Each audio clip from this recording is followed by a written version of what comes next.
नमस्कार, मैं हूं शशि तुषार शर्मा और आप देख रहे हैं चुनावी खबरों पर आधारित चुनाव आज तक की खास बुलेटिन। सबसे पहले आप दिन भर की कुछ बड़ी चुनावी खबरों को संक्षेप में जान लीजिए। उसके बाद हम आपको बताएंगे कि ये खबरें खास क्यों हैं और उनके राजनीतिक मायने क्या हैं। बीजेपी ने बिहार में लोकसभा चुनाव को लेकर बड़ा फैसला लिया है। सूत्रों के मुताबिक बीजेपी अपनी सहयोगी दलों को 10 लोकसभा सीटें दे सकती है। कलकत्ता हाईकोर्ट ने बंगाल राज्य चुनाव आयोग को क्यों फटकार लगाई है, ये भी आपको बताएंगे।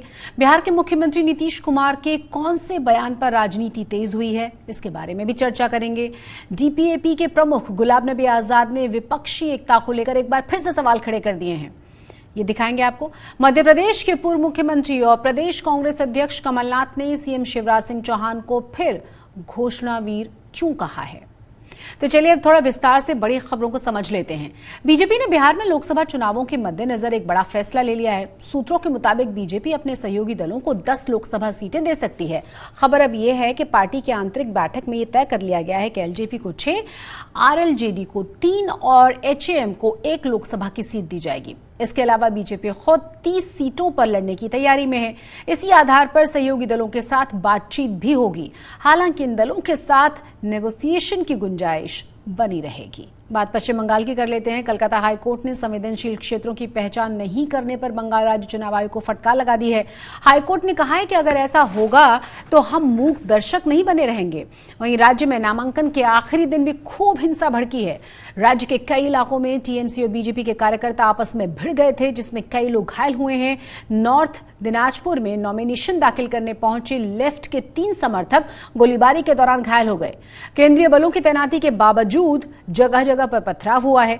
नामांकन बूथों पर भी हिंसा की गई है।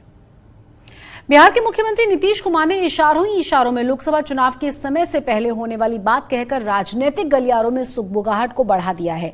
नीतीश ने इस बयान पर बीजेपी हमलावर हो चुकी है। वहीं बिहार के डिप्टी सीएम तेजस्वी यादव का कहना यह है कि लोकसभा चुनाव पहले हो जाएं तो अच्छा है। तेजस्वी यादव ने कहा कि अगर सभी विपक्षी दल एक साथ चुनाव लड़ेंगे तो बीजेपी टिकने वाली नहीं है।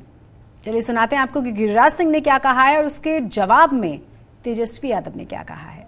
हो सकता है वो भविष्य वक्ता भी हो गए हैं, उनको मालूम है कि हमें तो नहीं मालूम है। वो आजकल भविष्यवाणी भी करने लगे हैं। देहात की कहानी है, अपन बियाह ने सूरदास के बरतुहारी। अपना तो बिहार चल नहीं रहा है ठीक से और दूसरे सब चीज पर टिप्पणियां करते रहते हैं। जब से महागठबंधन बनी है, हम लोग नीतीश जी एक साथ हुए हैं, तब से घबराहट जो है इन लोगों के खेमे में है और लोग डरे हुए। हम बार बार क्यों कह रहे हैं, कोई बड़ी बात है फिर से छापा पड़ जाए 23 से पहले। तो हम तो पहले भी बोल रहे हैं ये हर एक काम करेंगे, क्योंकि इन लोगों की घबराहट है।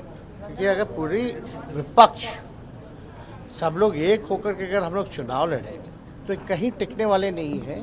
ये बाकायदा ये लोग भी जानते हैं और इनका इंटरनल सर्वे भी बता रहा है कि बिहार में या और विभिन्न देश के प्रदेशों में इनका क्या हालत होने वाला है। ये बीजेपी के एक नेता ने बताया है, इंटरनल जो रिपोर्ट है। डेमोक्रेटिक प्रोग्रेसिव आजाद पार्टी यानी कि डीपीएपी के प्रमुख गुलाम नबी आजाद ने विपक्षी एकता को लेकर एक बड़ी बात कह दी है। उन्होंने कहा कि विपक्षी एकता सिर्फ फोटो खिंचवाने का अवसर है। उन्होंने दावा यह किया कि लोकसभा चुनाव में इसका कोई असर होगा ही नहीं। आजाद ने चुनावों से पहले विपक्षी एकता से कोई लाभ नहीं होता होगा दिखाई दे रहा। उन्होंने ये भी कहा है कि विपक्षी एकता का लाभ तभी मिलेगा जब दोनों ही पक्षों के लिए कुछ हो।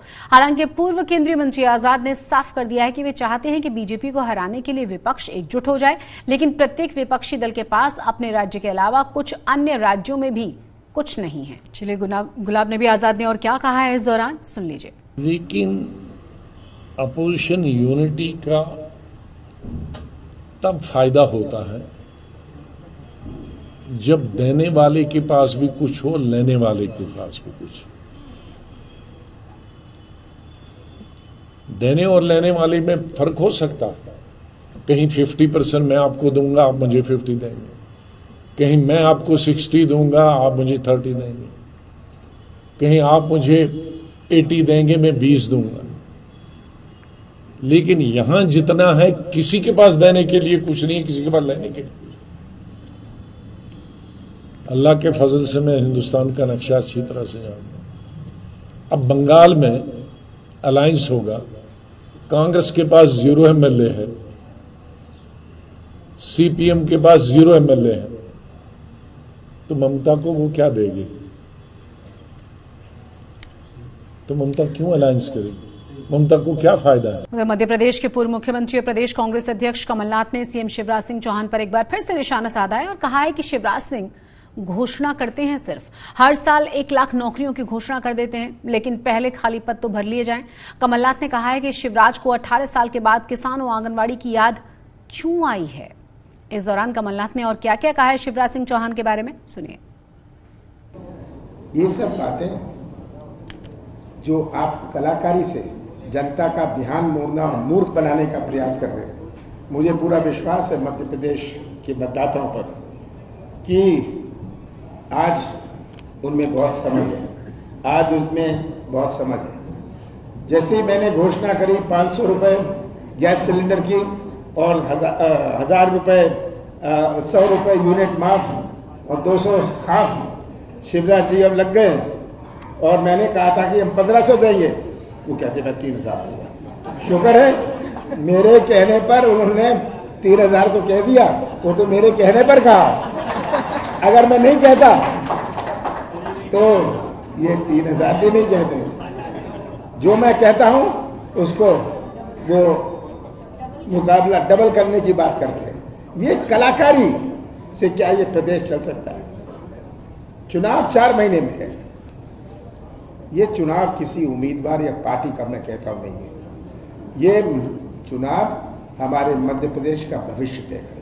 चुनावी खबरों पर हमारी इस खास पेशकश में आज के लिए बस इतना ही। चुनावी खबरों से जुड़े हुए हर अपडेट के लिए आप जुड़े रहिए चुनाव आज तक के साथ और चैनल को सब्सक्राइब करना बिल्कुल न भूलें। नमस्कार।